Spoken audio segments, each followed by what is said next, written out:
Et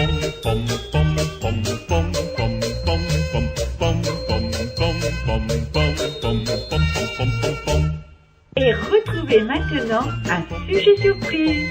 Un sujet surprise.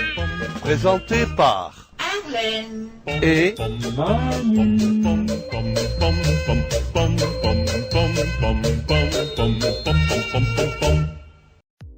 Les pompiers. Être sapeur-pompier, qu'est-ce que c'est? Découvrez sur cette page la vie d'un sapeur-pompier et les différents statuts et les spécialités. La vie d'un sapeur-pompier. Être sapeur-pompier, c'est avoir son bip qui sonne, courir dans la remise avec l'adrénaline qui monte au fur et à mesure que le pouls accélère. Mais ce n'est pas être dans un état de stress, juste être prêt, que le corps soit prêt à agir tant physiquement que mentalement, car être sapeur-pompier, c'est réaliser une mission avec sang-froid et courage. L'odeur du matériel du fourgon incendie, le gyrophare et le 2 tons au fil de la traversée de la ville, la préparation aussi rapide qu'efficace avec des gestes précis et répétés. Des actions exécutées sans même un cri, juste parce que l'équipe se connaît, tout cela permet de réaliser la mission qui est dévolue aux sapeurs-pompiers, laissant toute latitude à l'action. Oui, être au feu, dans la fumée en reconnaissance pour retrouver une personne inanimée ou réaliser une attaque dans un environnement thermique risqué nécessite une préparation et un état d'esprit, mais quel bonheur de protéger les vies, les biens. Être sapeur-pompier, c'est plus qu'une activité, c'est une passion, un sacerdoce. Quelque part indescriptible. C'est commencer par un rassemblement de la garde, qui permet de rythmer la journée. Un rassemblement, c'est une heure précise, un timing précis qui permet de rappeler que les opérations n'attendent pas et que chaque seconde compte. Puis c'est la vérification du matériel, la présence, l'état de fonctionnement, qui permet de vérifier les connaissances liées à chaque agrès et procéder à leur entretien. Aucun outil n'est accessoire, de la tricoise à la mallette électro-secours, car tout, même s'ils vous sont inconnus, peuvent être déterminants le jour J. Ensuite, c'est réaliser ensemble une séance de sport, pour l'entretien physique un devoir professionnel comme une obligation personnelle, qui permet aussi de resserrer les liens de cette équipe qui durant 24 heures va devoir être soudée. Enfin, la manœuvre va permettre de revoir les gestes et de découvrir les nouveaux. Le métier de sapeur-pompier, c'est la formation, précise, diffuse et permanente, car l'action se veut toujours la plus efficace, il en va de la vie de nos concitoyens. Au-delà du rythme de la garde en caserne, être sapeur-pompier, c'est décaler, aller se confronter aux situations les plus cocasses et les plus dramatiques, et surtout apporter le réconfort que la population attend de nous, du premier intervenant, qui représente la société tout entière pour rappeler que nous sommes tous présents autour de ceux qui souffrent. Le sapeur-pompier est le représentant de cette solidarité. Si cette mission est gratifiante, il se doit de l'honorer, au travers de son investissement, de son comportement et de ses valeurs. C'est cela que nous souhaitons vous transmettre grâce à devenirpompier.com. Les différents statuts. Les sapeurs-pompiers volontaires. Les sapeurs-pompiers professionnels. Les sapeurs-pompiers militaires. Les spécialités. Le NRBC, les sapeurs-pompiers plongeurs, le grimpe, la cynotechnique, le sauvetage des blêments, les interventions à bord des navires. Pompier volontaire. Qui peut devenir pompier volontaire? Avec plus de 80% de l'effectif total des sapeurs-pompiers en France, les pompiers volontaires ne sont pas du tout négligeables. Ces hommes et femmes se sont engagés auprès des collectivités territoriales pour le bien-être de leurs concitoyens. Vous avez toujours eu envie de devenir pompier volontaire? Vous ne savez pas si votre profil sera retenu? Dans cet article, vous allez découvrir exactement qui peut devenir pompier volontaire. Différentes conditions à respecter pour devenir sapeur-pompier volontaire. Pour voir votre dossier de candidature validé et approuvé, vous devez répondre à un certain nombre de conditions réglementaires. Il est vrai que certaines de ces conditions sont spécifiques au centre de secours et peuvent être définies en fonction du profil recherché et du poste vacant à leur niveau. Néanmoins, les textes réglementaires ont fixé certaines conditions que tout sapeur-pompier volontaire devrait respecter. Au nombre de celles-ci, on peut noter les conditions d'âge. En effet, le sapeur-pompier volontaire doit avoir au moins 16 ans. L'âge limite était fixé à 60 ans. Cependant, depuis les dernières réformes, il n'y a plus un âge limite pour exercer en tant que sapeur-pompier volontaire. L'essentiel est de satisfaire aux différentes conditions d'aptitude physique et médicale.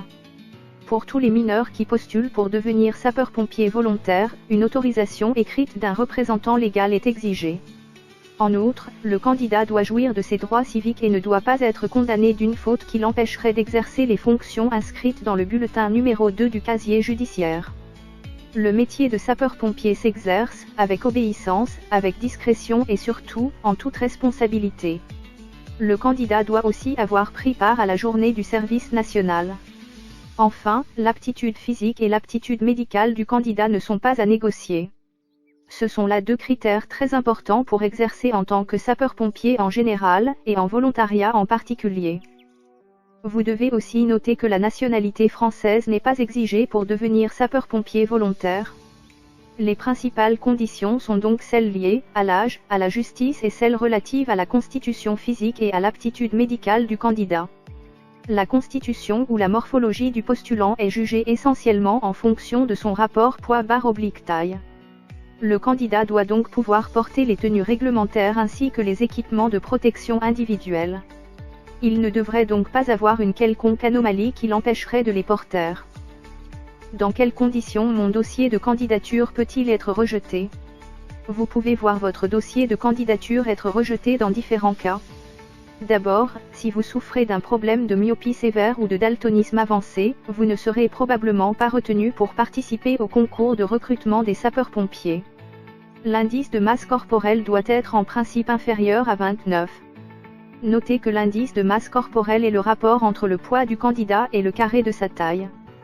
Par exemple, si vous avez un poids supérieur à 77 kg alors que vous avez une taille de 1,60 m, votre dossier risque d'être rejeté. Vous avez subi une opération d'hernie discale. Vous avez une scoliose grave. Votre dossier de candidature pourrait bien être rejeté. Toute présence de matériel d'ostéosynthèse est non souhaitée.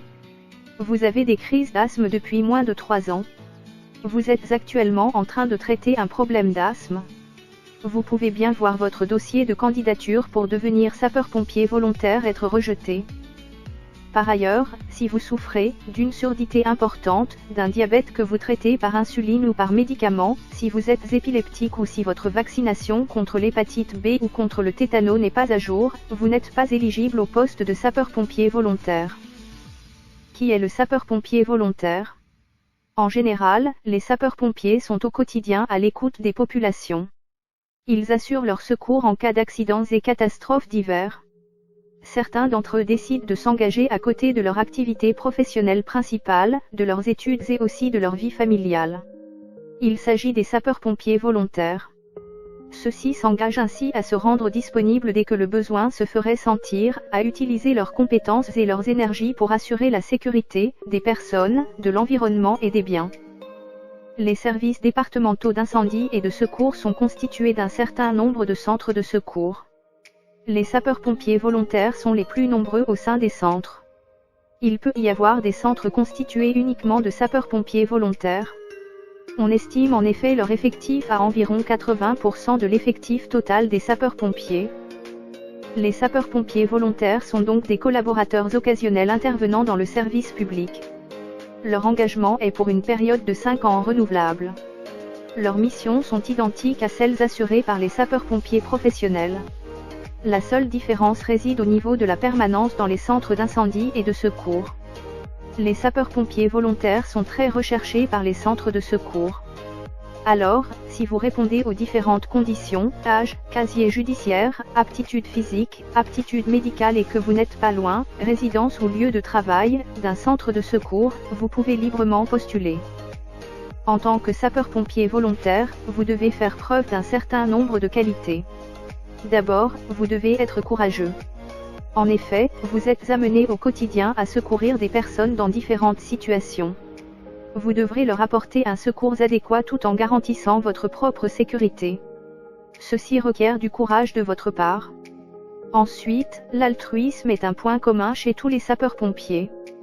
Par altruisme, on entend votre perpétuelle envie de porter aide aux autres, en taisant vos propres intérêts.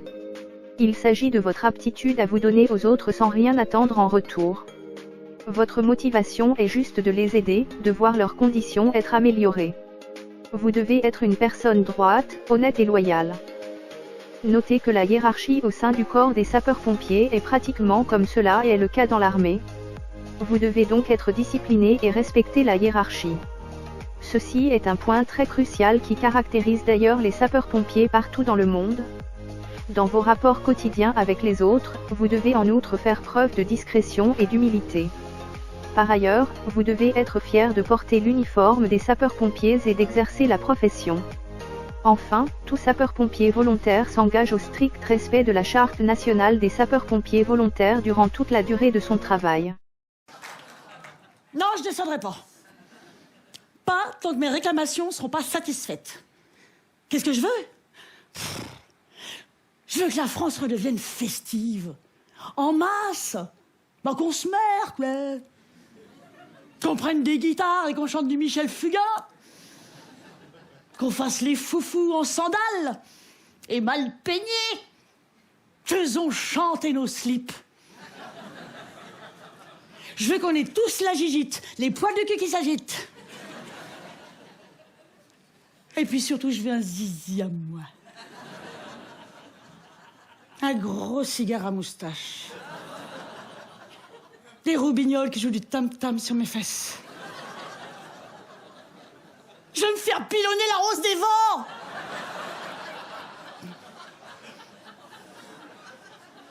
Me faire poinçonner mon ticket pour le 7e ciel. Mais pas que, moi je veux tout ce qu'il y a autour, moi. Des croissants, des disputes, faire le ménage pour quelqu'un, laver des slips kangourous, râler contre une belle-mère. Oui, je veux devenir une ménagère de moins de 50 ans et il me reste très peu de temps. T'as appelé les pompiers ? Bah tu leur as dit quoi ? Il y a une vieille chatte qu'on sort d'une barre de pole dance.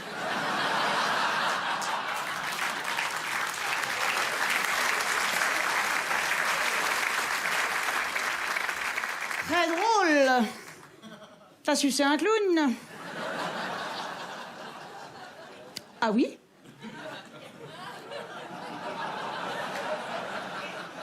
Mais alors comment ça se passe ? Ils vont me déloger à coups de lance ou bien... Oh, remarque, un bon jet dans la poire. Ça me rappellera les souvenirs. Oh là là. Il y en a un qui a l'air pas mal du tout de dos, là. Oh là là là là là là là là. Oh, ça, c'est de la fesse de premier choix, ça. Hein. Oh, ben là, on est dans le ah. Bonsoir. Oh, mais on se connaît. Mais vous êtes mon voisin hideux. Voilà. Mon voisin du 2. Du 2e étage. Oui, je suis votre voisine, oui. Oui, d'habitude, j'ai un pantalon, oui. Ça, alors, vous êtes pompier, mais ça change tout. Mais vous avez pas reconnu, moi, de dos avec ce petit pantalon gourmand. Si vous avez coupé les cheveux, c'est fini les asperges. Non, c'est bien, ce petit côté salade. Pompier du feu ou smoker Juper. Éteindre les incendies avant que le feu ne devienne incontrôlable. Les pompiers font face à des défis particuliers en Alaska. En grande partie inhabité, ce territoire représente un 1/6 de la superficie totale des États-Unis. Jusqu'à 40% de l'État est constitué d'une forêt boréale surtout composée d'épinettes noires, ou épicéas noirs, hautement inflammables. En cas d'incendie, ces zones isolées ne peuvent être protégées que par des smoker Juper, une unité d'élite d'une 60aine de pompiers, capables de sauter en parachute pour éviter l'embrasement et venir à la rescousse des rares habitants. Ces pompiers parachutistes d'Alaska suivent l'une des formations les plus exigeantes du monde. Jusqu'à 200 candidats se présentent chaque année. Seule une dizaine sont sélectionnés pour le stage d'entraînement.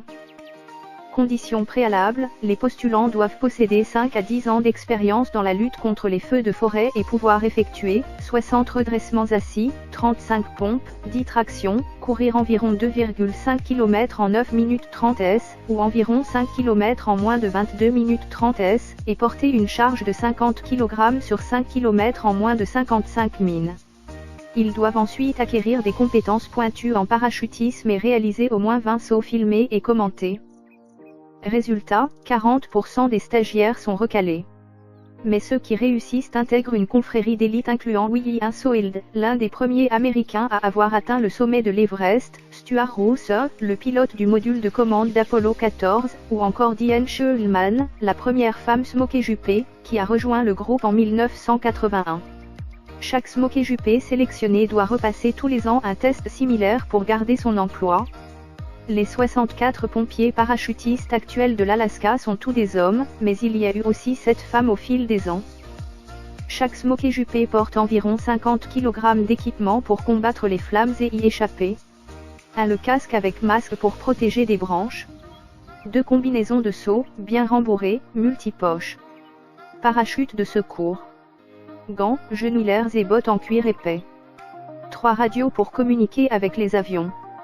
4 sacs personnels, eau, fusées éclairantes, boussole, GPS, nourriture, vêtements de pluie, abri anti-feu, lampe frontale et spray anti-insectes. 5 sacs de parachute, avec celui dédié d'abord au freinage, pour stabiliser le sauteur, et une voile principale.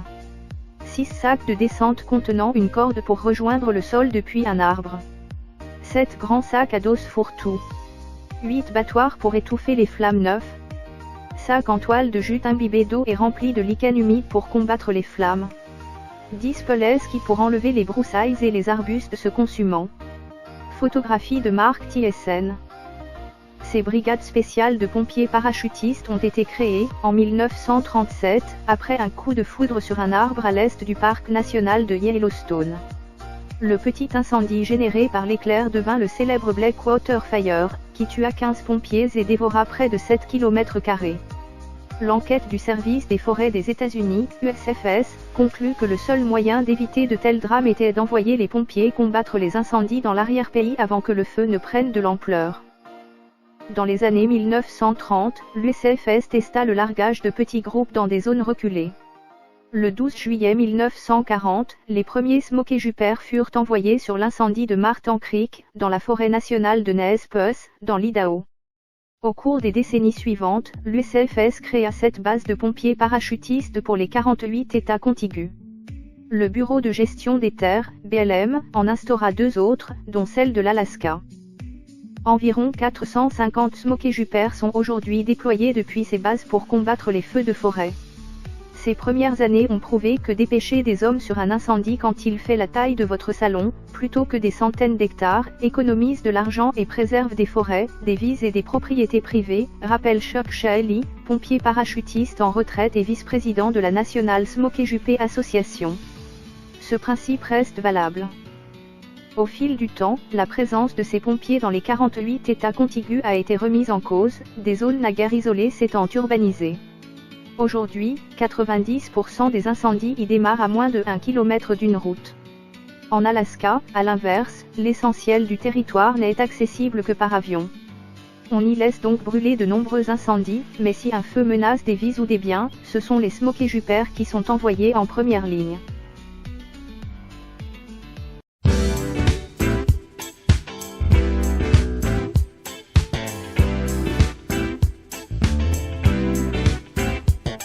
Moi, je connais pas du tout celui qui a foutu le feu. Le moins qu'on puisse en dire, c'est qu'il a su s'y prendre. Fallait voir le boulot, ça flambait pas qu'un peu. En 1 heure, tout est cuit, toute la crèche est en cendres. Je vais récapituler, les bâtiments d'abord, la ferme, les greniers, les écuries, la grange. Alors, je vous dis ça, tous les bestiaux sont morts. Un feu qui prend comme ça, c'est tout de même bien étrange.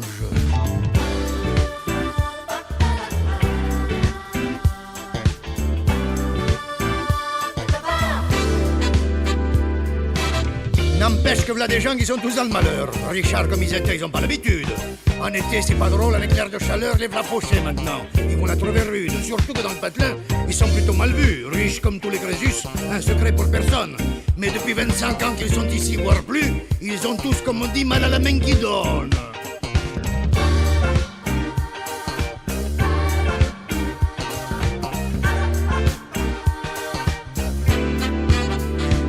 C'est pas des gens d'ici, plutôt des étrangers. Ça cause même pas le patois, les dont les comprendre.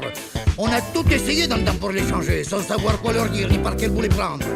Mais question d'incendie, ben Dieu les v'là gâtés. Tout le monde y met du sien, les pompiers font ce qu'ils peuvent. Mais un machin comme ça, on peut pas l'arrêter. T'as beau gesticuler, ça sert à rien. La preuve.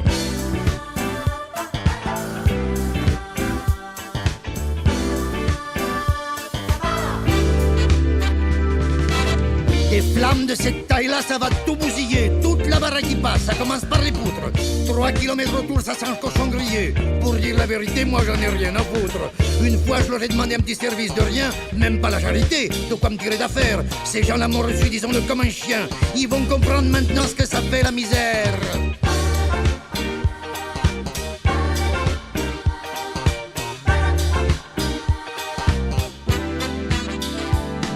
Ils avaient du cheptel, des chevaux, 300 moutons, une centaine de cochons, des vaches, de la volaille. Fini tout ça, fini grillé jusqu'au trognon. C'est cuit, y'a qu'à servir, on liquide et on se taille. Un incendie comme ça console un petit peu ceux qui peuvent pas blairer les gens dans la fortune. Pour tout ratiboiser, on pouvait pas faire mieux. En plein milieu de la nuit, par un beau clair de lune.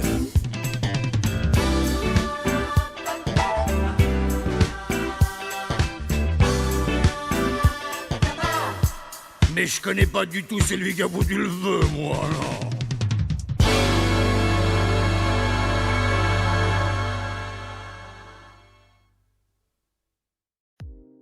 Infirmier sapeur-pompier. Quel rôle pour l'infirmier sapeur-pompier? L'infirmier sapeur-pompier est en général doté de compétences d'infirmier. Il doit aussi avoir une bonne connaissance de l'environnement pompier. Ceci lui permettra de prendre au moment opportun des décisions raisonnées et efficaces pour la prise en charge des victimes. Il assure la formation des sapeurs-pompiers, leur suivi médical, etc. Il est aussi responsable de l'hygiène et de la sécurité au travail. À ce titre, il attire l'attention du personnel sur les bonnes pratiques sanitaires en milieu professionnel. Il est aussi chargé de la maintenance du matériel médical. Tout infirmier sapeur-pompier est d'abord titulaire d'un diplôme d'état infirmier et est obligatoirement inscrit à l'Ordre national des infirmiers. Il existe 2 voies pour être infirmier sapeur-pompier dans les centres d'incendie et de secours. Devenir infirmière sapeur-pompier professionnel, votre carrière d'infirmière est exercée chez les sapeurs-pompiers. Devenir infirmière sapeur-pompier volontaire, vous exercez votre carrière d'infirmière dans un service de santé, ceci peut être aussi en libéral. Dans tous les cas, vos temps libres sont passés au sein des sapeurs-pompiers où vous mettez vos compétences d'infirmière au service de la sécurité civile. En France, on dénombre environ 400 infirmiers sapeurs-pompiers professionnels contre 6000 infirmiers sapeurs-pompiers volontaires. Les conditions de recrutement peuvent changer d'un service départemental d'incendie et de secours à un autre. Vous devez donc identifier le plus proche de vous pour plus de renseignements. Selon les profils recherchés et les missions spécifiques à leur confier, chaque département peut avoir ses propres modalités de sélection. Les infirmiers sapeurs-pompiers sont généralement sous l'autorité hiérarchique d'un infirmier en chef et sont du service de santé et de secours médical. Ce service est dirigé par un médecin-chef. Dans la plupart des cas, vous devez d'abord adresser une lettre de motivation ainsi que votre CV au service départemental d'incendie et de secours concerné. Il est possible que le recrutement lui-même ne soit pas annuel, tout dépend du besoin du service de santé et de secours médical. Le concours de recrutement est composé d'une phase écrite au format ROC, où les connaissances du candidat dans le domaine médical sont évaluées. C'est en fonction de la note obtenue à cette phase qu'ils sont convoqués pour un entretien de motivation avec un jury. Sur la base des performances des candidats, le service départemental d'incendie et de secours peut procéder à la sélection et retenir ceux qui répondent le mieux à ces exigences. Les infirmiers sapeurs-pompiers volontaires retenus suivent une formation sur 6 à 9 mois, les séances de formation n'étant pas programmées de façon consécutive. C'est alors le moment pour les candidats d'être introduits dans le monde des sapeurs-pompiers. La formation a une phase théorique et une phase pratique. Les infirmiers sapeurs-pompiers volontaires sont coachés par des médecins sapeurs-pompiers ou des infirmiers sapeurs-pompiers qualifiés.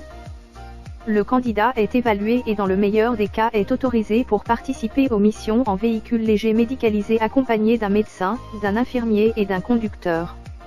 La période de VLM peut durer jusqu'à 18 mois après lesquels les candidats sont convoqués à une formation de validation des acquis. C'est après toutes ces étapes que l'infirmière sapeur-pompier est autorisée à appliquer le protocole des soins infirmiers d'urgence, PSIU, sans l'aide d'un médecin. Quels sont les impacts de l'activité de sapeur-pompier sur la santé? L'une des principales inquiétudes sanitaires dans le rang des pompiers est le cancer professionnel. C'est un mal qui crée le décès de plusieurs pompiers chaque année et engendre d'importants coûts financiers. Certaines études ont pointé du doigt la recrudescence des problèmes respiratoires dans le rang des pompiers professionnels. Dans leur quotidien, les sapeurs-pompiers font face à différents types de risques allant de l'exposition à divers produits chimiques, notamment émis lors des incendies, à des risques physiques, brûlures, bruit, etc. et biologiques. En France, les sapeurs-pompiers volontaires sont les plus nombreux, ensuite viennent les professionnels et les militaires. Ils sont souvent sollicités pour des missions de secours aux victimes, puis pour la lutte contre les incendies et autres types de sinistres et catastrophes. L'un des risques les plus évidents encourus par ces hommes et ces femmes est lié à l'inhalation de particules dangereuses. Il faut aussi noter que le métier peut avoir un aspect pénible sur le plan physique. Outre ces risques, les pompiers doivent faire face à plusieurs autres, à savoir, les risques biologiques liés à l'exposition, aux virus, aux bactéries, aux moisissures, etc. Ils doivent aussi supporter le bruit ainsi que des conditions de température et de pression très élevées. Ils travaillent généralement à des horaires peu commodes, la nuit par exemple, et sont souvent exposés à divers types de violences. Tout ceci pourrait constituer des conditions favorables au développement de plusieurs pathologies parmi les sapeurs-pompiers. Il faut remarquer que plusieurs mesures sont prises pour réduire les risques chimiques chez les sapeurs-pompiers, mais elles sont pour la plupart liées au déroulement des opérations d'extinction de feu. Il serait toutefois judicieux de renforcer ces mesures et prendre en compte l'après-incendie, notamment lorsque les pompiers se retrouvent en casernes ou doivent surveiller les lieux, etc. Plusieurs risques peuvent rester lors de tels moments. En conclusion, il faut retenir que l'activité de sapeur-pompier est inhérente à un certain nombre de risques tant physiques, chimiques que biologiques. Les infirmiers sapeurs-pompiers jouent donc un rôle fondamental au sein des services d'incendie et de secours. Ils garantissent une bonne prise en charge médicale des victimes de divers accidents jusqu'au site où les soins appropriés seront prodigués. Ils surveillent aussi la condition physique des sapeurs-pompiers et sont les premiers responsables de l'hygiène et de la sécurité au travail dans les centres de secours. Le recrutement est sur concours avec une procédure pouvant varier d'un département à un autre.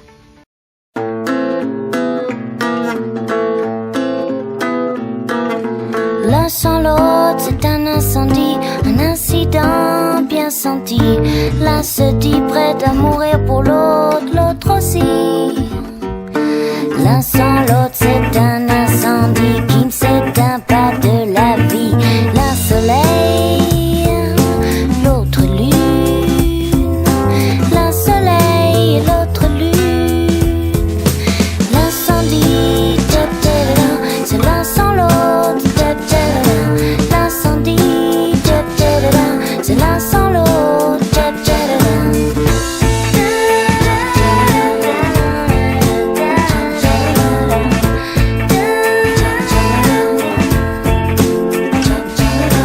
L'un sans l'autre, c'est un incendie de forêt ou d'euphorie. L'un déclare sa flamme au 102, l'autre au 201 le feu. L'un sans l'autre, c'est un incendie aussi doué que la pluie. Tous les oui qu'ils se sont dit, tous les oui qu'ils se sont dit. L'incendie, c'est l'un sans l'autre. L'incendie, c'est l'un sans l'autre.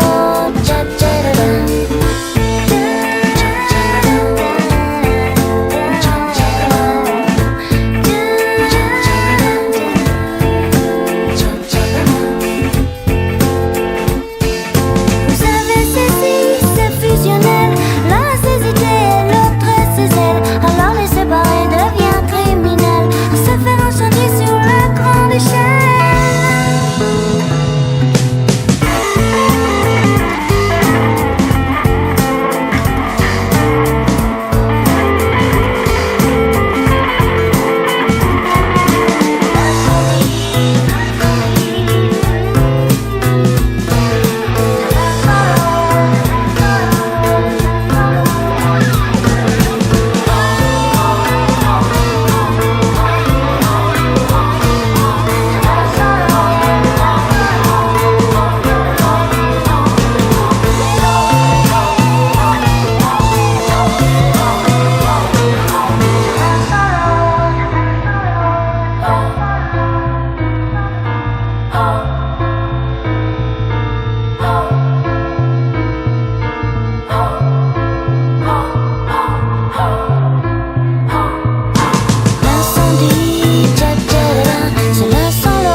Service d'aide médicale d'urgence ou SAMUR. Service d'aide médicale d'urgence. Service d'aide médicale urgente. Service mobile d'urgence et de réanimation SAMUR. Travailler au service d'aide médicale d'urgence. Nombreux sont les services d'urgence capables d'assister nombreuses personnes en cas de nécessité. Service d'aide médicale d'urgence ou encore service d'aide médicale urgente est l'un de ces centres. Pour mieux connaître le fonctionnement de ce centre, il est important de faire le point sur son histoire et les différents métiers qui s'y trouvent. Présentation du service d'aide médicale d'urgence. Service d'aide médicale d'urgence ou service d'aide médicale urgente est un organisme qui s'occupe du traitement des urgences en dehors des hôpitaux, c'est-à-dire à domicile, dans la rue ou autres endroits. Le premier service mobile de réanimation fut créé à Paris en 1956 par le professeur Maurice Carra. Une partie importante de son travail de régulation consiste à récolter continuellement les ressources hospitalières disponibles de son département et via les voisins de ceux de sa région. C'est un service d'urgence qui répond à la demande d'aide médicale urgente, c'est-à-dire l'assistance préhospitalière aux victimes d'accidents ou d'affections soudaines en état critique comme malaise, maladie ou femmes enceintes. Le service d'aide médicale d'urgence est chargé de fournir une réponse adaptée aux problèmes médicaux urgents qui lui sont soumis par une ligne téléphonique d'urgence exclusivement médicale ou à travers les autres lignes d'urgence. Le service d'aide médicale d'urgence est souvent dirigé par un hospitalier. Il y a dans chaque département un service d'aide médicale d'urgence et il est généralement implanté dans l'hôpital de la préfecture. Il est composé d'une ambulance privée, une ambulance de réanimation, un médecin généraliste et d'un conseiller médical. Les métiers les plus courants pour travailler au service d'aide médicale d'urgence, comme c'est un métier qui se base surtout dans le traitement des personnes en situation d'urgence préhospitalière, la médecine en est alors la base. Pour ce genre de service, il est important d'avoir des connaissances dans le domaine de la médecine, surtout un médecin spécialisé en médecine d'urgence. Pour les différents métiers au service d'aide médicale d'urgence, il est évident que chacun d'eux se base sur la médecine car il s'agit d'aider les personnes qui ont besoin d'assistance médicale. Comme membre du personnel, le service d'aide médicale d'urgence est composé de médecins spécialisés ou urgentistes, d'infirmiers anesthésistes, de pulmonologists, de conducteurs ambulanciers, d'étudiants en médecine, d'agents hospitaliers, d'aides-soignants et de secrétaires administratives et médicales. Les médecins sont tous formés à la médecine d'urgence et les plus anciens participent à la régulation médicale. Les médecins régulateurs s'occupent de faire un point sur la gravité des situations dont ils font face. Les infirmiers s'occupent des soins durant l'intervention, des formations, de l'encadrement du personnel et de la maintenance ou gestion de chaque matériel, monitorage et médicaments. Les pulmonologists s'assurent la réception et l'orientation des demandes d'aide médicale avec le médecin régulateur. Quant aux conducteurs d'ambulance, ils n'ont que pour mission de prendre en charge les patients et de les transporter dans des véhicules adaptés. Comment postuler au service d'aide médicale d'urgence ? Afin d'être embauché à un poste au service d'aide médicale d'urgence, il est important d'avoir le minimum de connaissances en médecine, comme il a été dit précédemment. En général, pour devenir médecin au sein du service d'aide médicale d'urgence, il faut avoir de l'expérience en médecine d'urgence, dans un cabinet ou bien dans un hôpital. Le futur médecin d'urgence doit tout d'abord suivre des cursus de médecine générale puis obtenir un DESC, diplôme d'études spécialisées complémentaires, de médecin d'urgence. Pour devenir médecin urgentiste, il faut suivre 9 ans d'études générales et 2 ans de spécialisation. Pour l'infirmier, il faut obtenir le bac et s'inscrire au concours d'entrée dans les instituts de formation en soins infirmiers. Ensuite, obtenir le diplôme d'infirmier diplômé d'État et prendre la spécialité infirmier anesthésiste diplômé d'État. Pour le cas de l'ambulancier au sein du service d'aide médicale d'urgence, il faut avoir un permis B depuis plus de 3 ans et obtenir un diplôme d'état d'ambulancier qui se prépare en 18 semaines. Les salaires envisageables.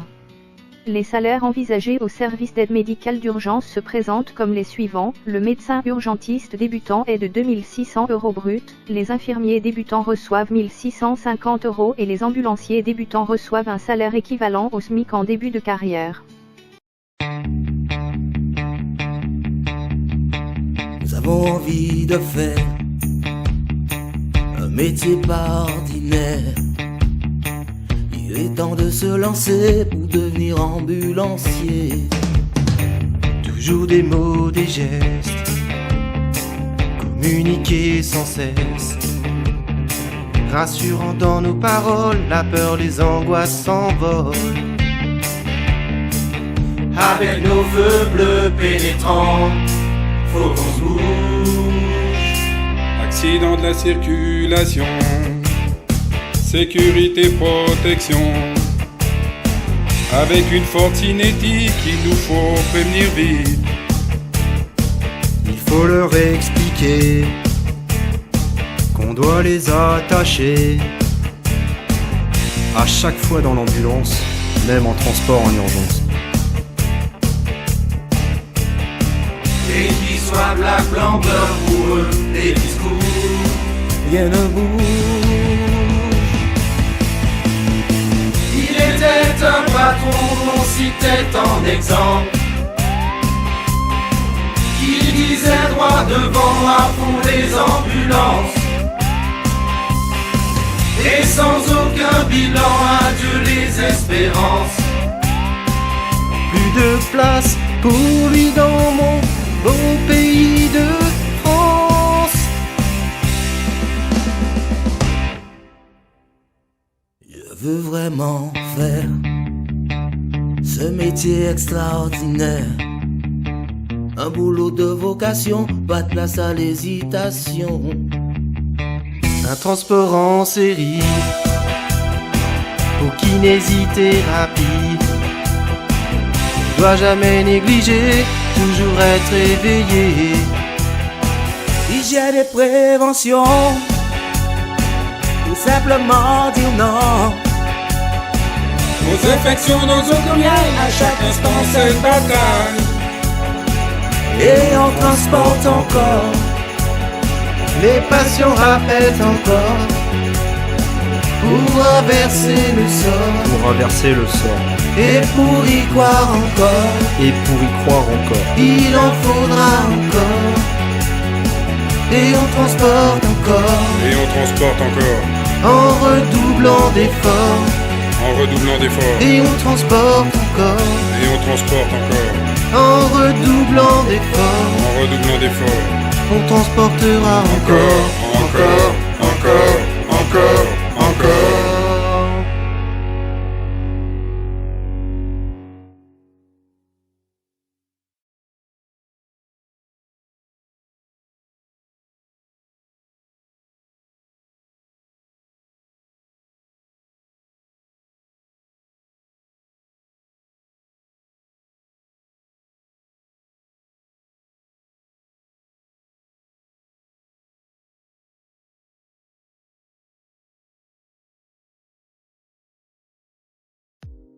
Ambulancier. Les qualités et compétences requises pour travailler en tant qu'ambulancier. Le métier ambulancier fait partie du domaine hospitalier. L'ambulancier, code ROM J1305, est un professionnel de santé paramédicale, spécialisé dans le transport de patients. Il conduit un véhicule de transport sanitaire spécialement aménagé et transporte des personnes malades, des personnes blessées, des personnes âgées ou des personnes handicapées vers des hôpitaux ou encore des centres d'accueil spécialisés.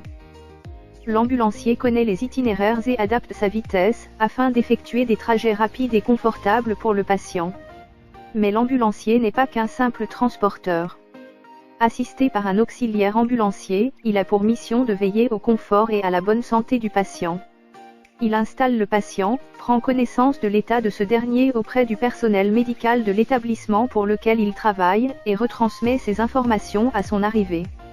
Il se tient prêt à donner des soins de premier secours lors du voyage, gestes cardiaques, gestes respiratoires, désinfection de plaies, et à utiliser l'appareillage d'assistance médicale dont son véhicule est équipé. L'ambulancier doit être apte à transporter des patients en conditions d'urgence. Il est responsable de l'entretien mécanique du véhicule, l'hygiène de son véhicule, de la stérilisation du matériel. D'autre part, l'ambulancier peut être amené à effectuer certaines formalités administratives, facturation, documents nécessaires à la continuité des soins et autres démarches médico-administratives. Les horaires de travail dépendent de la structure pour laquelle l'ambulancier travaille. Il peut exercer de jour comme de nuit, week-ends et jours fériés, et assurer des gardes. Il est en contact avec de nombreux professionnels du monde médical, médecins, infirmiers, pompiers. Les missions de transport sont pour la plupart planifiées à l'avance et s'effectuent dans un rayon de moins d'une centaine de kilomètres. Préparation concours ambulancier. À distance, 3 à 9 mois. Quel salaire et combien gagne un ambulancier? Le salaire moyen d'un ambulancier est d'environ 1 800 € brut par mois. Cela correspond à un salaire net de 1 400 €, pour un taux horaire brut de près de 12 €. Le salaire brut perçu chaque année sera d'un peu plus de 21 000 €. En début de carrière, l'ambulancier perçoit un salaire équivalent au SMIC. Après plusieurs années d'expérience, il peut prétendre à un salaire compris entre 2 000 et 2 200 € brut par mois. Le salaire net perçu peut ainsi potentiellement atteindre plus de 1 700 €. L'expérience est donc primordiale lorsqu'il s'agit de prévoir le niveau de rémunération de ce type de collaborateur. Il sera aussi possible de se valoriser en fonction des formations obtenues. Un ambulancier pouvant prendre en charge des profils spécifiques peut par exemple négocier sa rémunération. Le métier d'ambulancier n'est que très rarement associé à des primes variables. Il faudra travailler dans les grandes entreprises pour pouvoir prétendre à des primes d'intéressement ou des primes de participation. Il sera cependant possible de prétendre à un 13e mois ou un 14e mois de salaire, en fonction de ce que prévoit le contrat de travail ou la convention collective. La plupart des entreprises ne prévoient pas de prime sur objectif. Il faudra souvent gravir les échelons de la hiérarchie pour prétendre à des rémunérations plus attractives. Le salaire de l'ambulancier reste la plupart du temps inchangé, quelle que soit la situation géographique où il exerce son métier. La formation est courte, accessible sans diplôme, et peut bénéficier d'aide au financement. Les débouchés sont nombreux. Il s'agit d'une profession riche en rapports humains. Le rythme de travail est très contraignant pour la vie privée. Il y a peu de débouchés dans la fonction publique, les recrutements se font principalement dans le privé, à 90%, où les conditions de travail sont plus éprouvantes. Quelles sont les qualités et compétences nécessaires pour être embauché en tant qu'ambulancier? Outre de très bonnes compétences en conduite, et une parfaite connaissance des itinéraires routiers, l'ambulancier est avant tout prévenant et à l'écoute, afin de mettre en confiance son patient. Il fait preuve de sang-froid et de vigilance, particulièrement lorsque l'état du patient nécessite l'application des soins de premier secours. Une simple erreur peut être lourde de conséquences. Il fait preuve d'une excellente résistance physique et mentale. L'ambulancier doit être capable de supporter un rythme de travail soutenu, des horaires irréguliers, l'installation quotidienne de patients, port de brancard, personnes handicapées, des interventions d'urgence longues, nécessitant la prise en charge médicale d'un patient en détresse. Quelle formation et comment devenir ambulancier? Pour devenir ambulancier, l'obtention de diplôme d'état d'ambulancier, DEA, est obligatoire. Il s'agit d'un diplôme de niveau V, BEP/CAP, qui s'obtient après validation de 8 modules et de 5 stages hospitaliers en entreprise. La formation est dispensée dans des centres privés ou publics, agréés par le ministère de la Santé, et s'étale sur 3 mois en moyenne, 630 heures de cours théoriques et de stages. L'accès à cette formation est conditionné par la réussite à un concours d'entrée, niveau brevet. Aucun diplôme n'est requis, mais la possession du permis de conduire B depuis au moins 3 ans, ainsi qu'une attestation préfectorale d'aptitude à la conduite d'une ambulance et un certificat médical de vaccination à jour sont obligatoires. Les formations sont payantes, mais les candidats peuvent bénéficier, sous certaines conditions, d'un financement partiel ou intégral, aide régionale, CPF, compte personnel de formation, fonds GESIF, pour les salariés en activité. Evolutions possibles. Un ambulancier expérimenté peut devenir régulateur. Le régulateur travaille dans une entreprise privée de transport sanitaire et a pour mission de coordonner les demandes de prise en charge et de gérer les plannings d'une équipe d'ambulanciers. C'est un métier rare et fortement demandé. Il peut passer le FAE. Formation d'adaptation d'emploi, pour devenir ambulancier service médical d'urgence régional. Service mobile d'urgence et de réanimation. Un ambulancier peut aussi s'installer à son compte, seul, indépendant, ou à la tête d'une entreprise. Il faut cependant savoir qu'il existe un quota qui limite le nombre de véhicules en service par habitant. Si le quota est atteint, la création d'une entreprise ne peut se faire que par rachat d'un agrément auprès d'une société existante. Principaux employeurs. Les recrutements se font principalement dans les PME. Un ambulancier peut aussi exercer son métier dans une structure hospitalière ou médico-sociale. CHU, clinique, service d'aide médicale d'urgence, maison de retraite, centre d'accueil spécialisé, association comme la Croix-Rouge. Quels sont les diplômes nécessaires pour devenir ambulancier?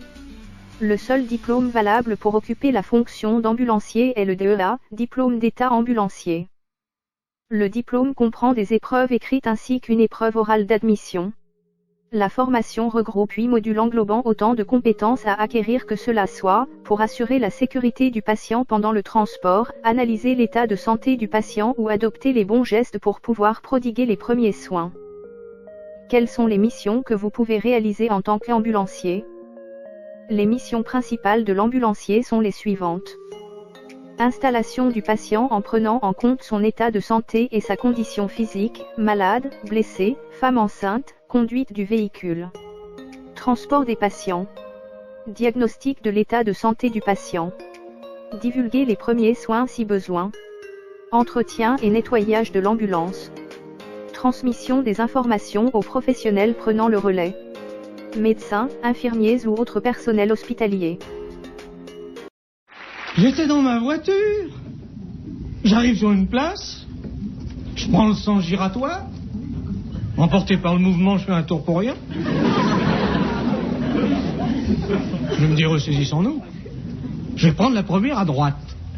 Je vais pour prendre la première à droite, sens interdit. Il fallait s'y attendre. Je vais prendre la deuxième, sens interdit. Si c'était à prévoir, je vais prendre la troisième. Je vais pas prendre la troisième, sans interdit. Ils exagèrent tout de même. Je vais prendre la quatrième. Je vais pour prendre la quatrième, sans interdit. J'ai dit, je refais un tour pour vérifier. 400 interdits. Alors j'appelle l'agent, je dis, monsieur l'agent, je m'excuse, il y a 4 rues, elles sont toutes les 4 en sens interdit. Il me dit, je sais, c'est une erreur.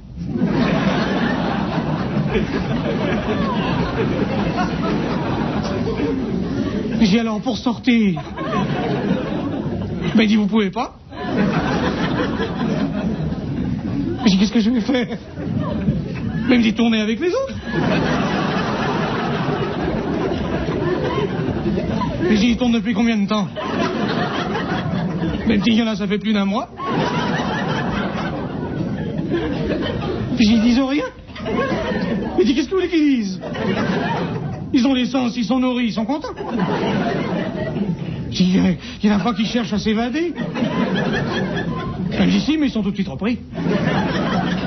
J'ai marqué. Elle me dit, par la police qui fait sa ronde, mais dans l'autre sens. Ah ben, je dis, ça peut durer longtemps, ça. Elle me dit, jusqu'à ce qu'on supprime l'essence.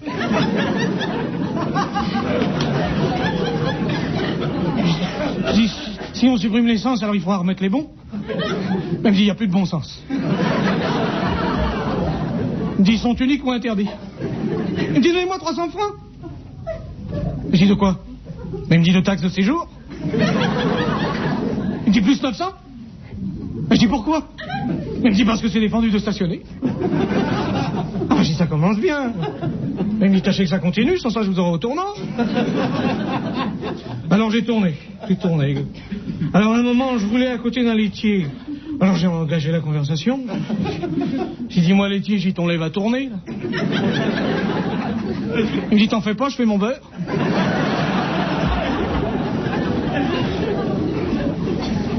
Ah ben, je dis, celui-là, il a le moral. Je dis, qu'est-ce que c'est que cette voiture noire, là, qui ralentit tout? Il me dit, ça, c'est le corbillard. Il me dit, il tourne depuis 15 jours. Moi, je dis, la voiture blanche, là, qui nous double. Ah, il dit, ça, c'est l'ambulance. Priorité. Je dis, mais il y a quelqu'un dedans, là. Ah, il me dit, il y avait quelqu'un. Ben, je dis, où il est maintenant? Elle me dit, dans le corbillard.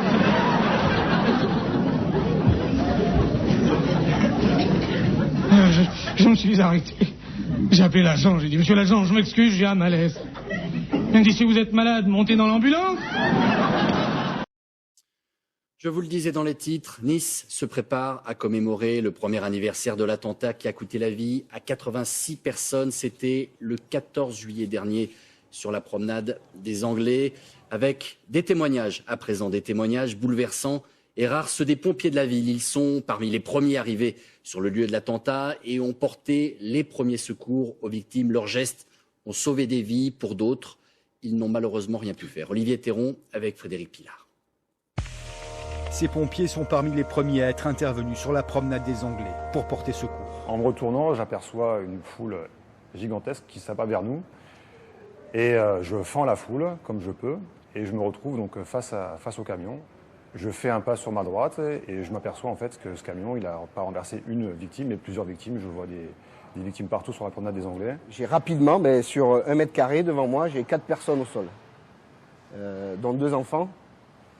Et le camion est déjà passé et je ne comprends pas bien de suite qu'est-ce qui s'est passé, quoi.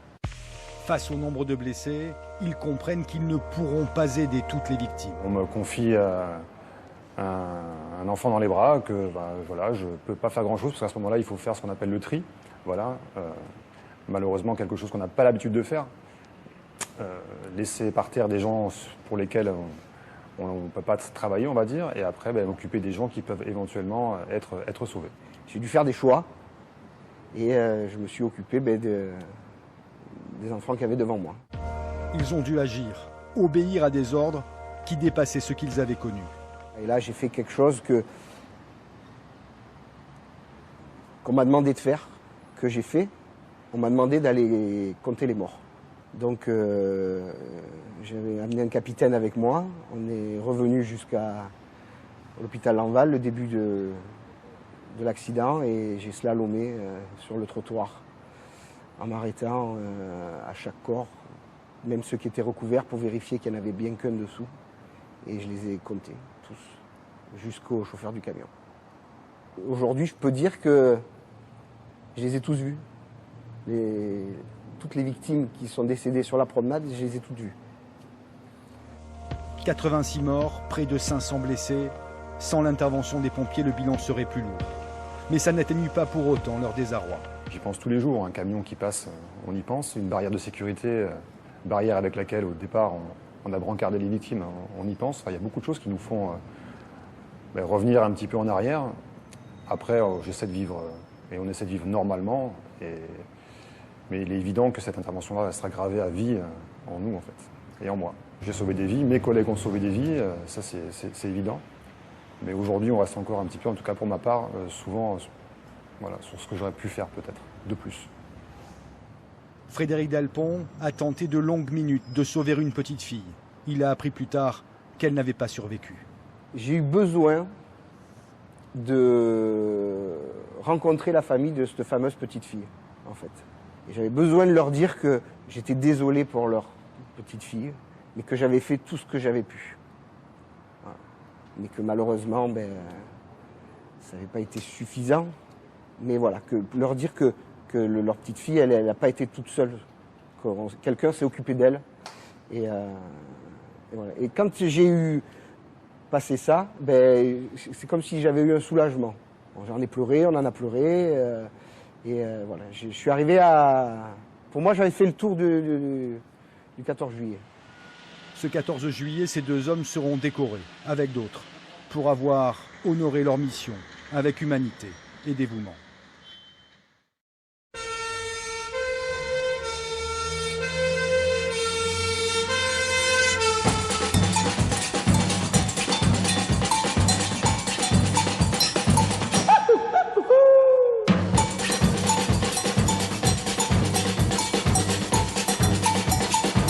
En pleine nuit, une sirène appelle au feu tous les pompiers.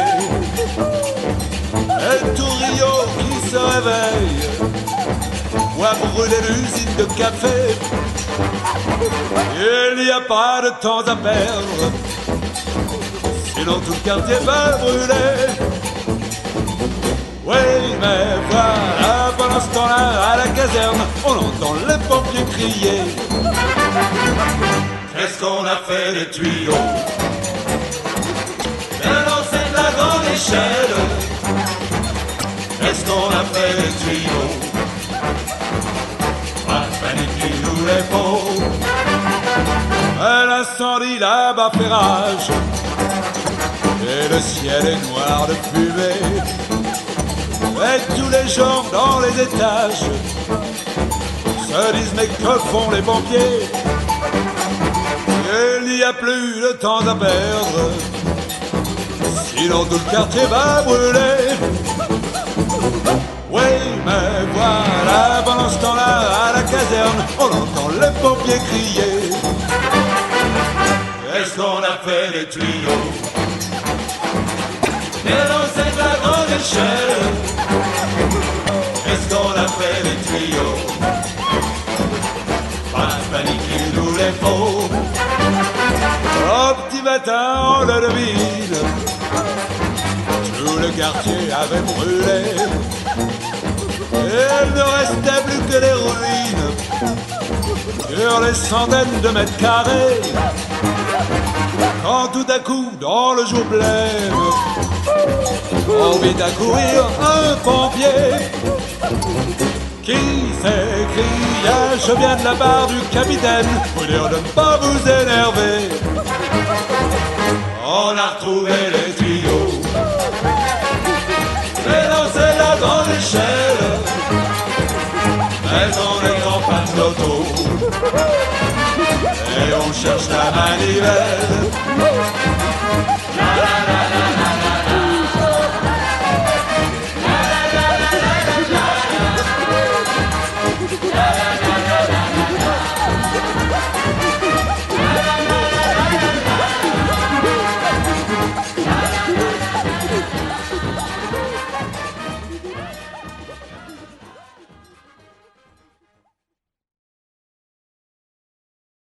Aujourd'hui, je suis là pour ma cause, pour lui, mais surtout pour son petit garçon de 6 ans, qui regarde actuellement. Comment il s'appelle? Kélian. Kélian, on embrasse fort. Et qui est tellement fier de son papa, c'est son super-héros. Il peut. Et il était tellement proche, ils se ressemblent énormément, ça fait bizarre. Mais on connaît les risques en tant que femme, en tant que parent de pompiers de Paris. Mais on ne s'attend pas. Excusez-moi. Il n'y a aucun problème. À les perdre pour de la négligence. Ce jour-là, il ne s'attendait pas à... Et d'ailleurs, il n'a pas compris ce qui lui est arrivé. On sait qu'on peut les perdre. Moi, ce matin-là, il ne m'a pas envoyé de message. Habituellement, tous les matins, j'avais un petit message de sa part pour me dire voilà, qu'il était levé, qu'il partait prendre sa gare. Et ce jour-là, rien. Je me suis inquiétée. Et la première chose que j'ai fait en me levant, c'est que j'ai allumé la télé. Mon père, qui avait pour habitude de regarder BFM, la première chaîne qui s'affichait, BFM. Et en fait, j'ai appris par BFM l'explosion, en connaissant un peu le secteur de mon compagnon. Et à chacune de ses veilles de garde, je lui demande toujours le poste qu'il a, donc conducteur, ce jour-là. Je me suis dit tout de suite, et je ne sais pas pourquoi, je l'ai ressenti au plus profond de moi, je me suis dit, il y est. Et j'ai pris cette décision d'appeler la caserne, qui est quand même une enceinte militaire, donc on ne prend pas une décision comme ça à la légère, surtout qu'il me l'a toujours demandé de ne pas le faire, ce qui est normal. Et là, je ne sais pas pourquoi, j'ai dit, il faut que je le fasse. Et effectivement, heureusement que je l'ai fait, parce que je suis tombée sur quelqu'un tout de suite qui a essayé de me réconforter comme il pouvait. On ne trouvait pas Nathanaël, effectivement, il y était, mais on ne savait pas où il était. Et puis, un deuxième appel pour me dire que Nathanaël est dans l'hélicoptère, qu'il est transporté à l'hôpital militaire de Bégin. Et puis quelques minutes après, je passe le téléphone à ma belle-mère parce qu'il est impossible pour moi de me dire que là, on va me dire. Je sais ce qu'on va me dire, je le sais. Il est en arrêt cardio-respiratoire, il a été soufflé, il a été retrouvé encastré sous cette voiture. Et on m'a dit, c'est fini. Voilà. Et aujourd'hui, je me bats pour son petit garçon de 6 ans qui n'aurait jamais dû perdre son papa aujourd'hui. Mais on a, dans cette explosion, 4 morts, 4 orphelins. Et c'est dur parce que, encore une fois, ça aurait dû être évité parce que depuis 2015, on sait. C'est ça. On sait ce qui se passe. On sait les problèmes qu'il y a en fait sous cette route. Exactement. Et cette explosion, elle a eu lieu à cause d'une fuite d'eau de 2015. 2015. L'année de naissance de Kélian, son père était déjà... des vies brisées à cause d'une simple fuite d'eau qui aurait pu être traitée correctement. Ouais. Et puis au final, on se retrouve des enfants sans parents, des handicapés à vie qui ont une vie détruite et qui savent pas si un jour ça va aller. Des riverains qui sont à la rue depuis 3 ans, qui payent le loyer de chez eux alors qu'ils n'y habitent plus et qui savent pas si un jour ils pourront retourner chez eux. Enfin, on se dit mais c'est quoi cet abandon? Ça fait 3 ans qu'on essaye de se faire entendre et qu'on n'y arrive pas et c'est dur.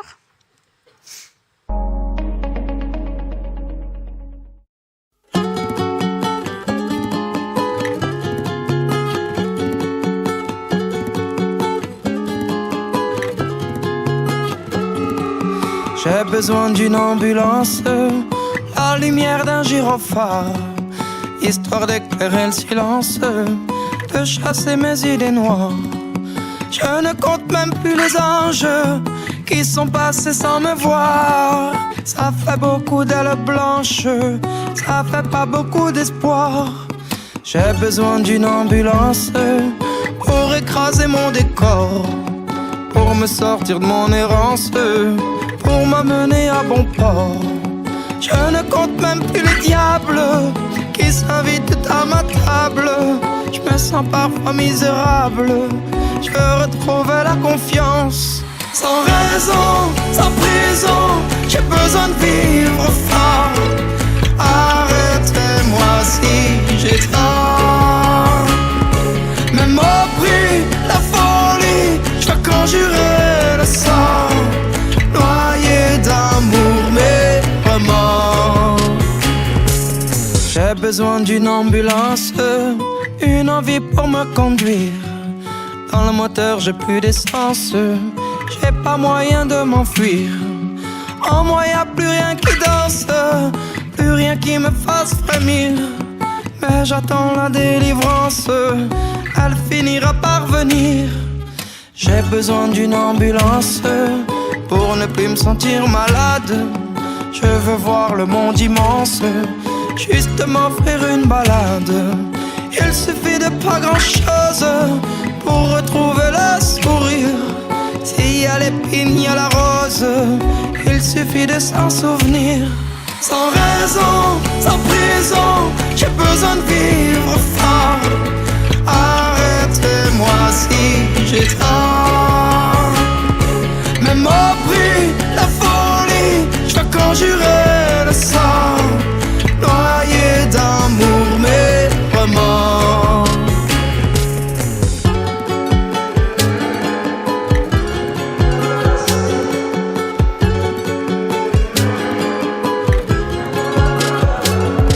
Allez, sors de ta chambre, sors de ta rue, sors de ta ville. Je suis comme toi, j'ai le cœur qui tremble. C'est vrai que partir, c'est pas facile, mais il faut savoir tout laisser, finir pour mieux recommencer.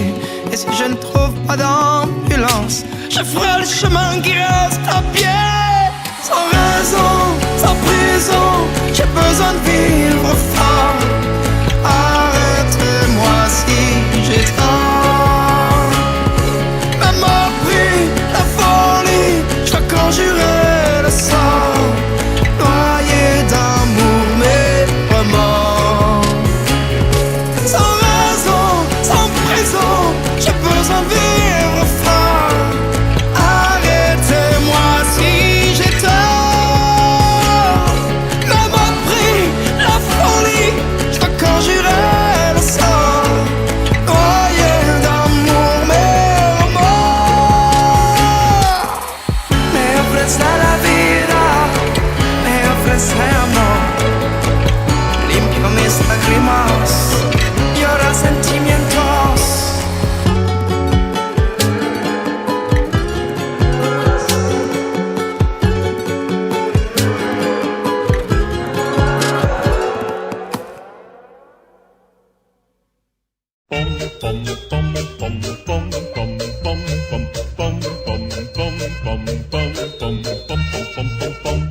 Venez d'écouter le sujet surprise.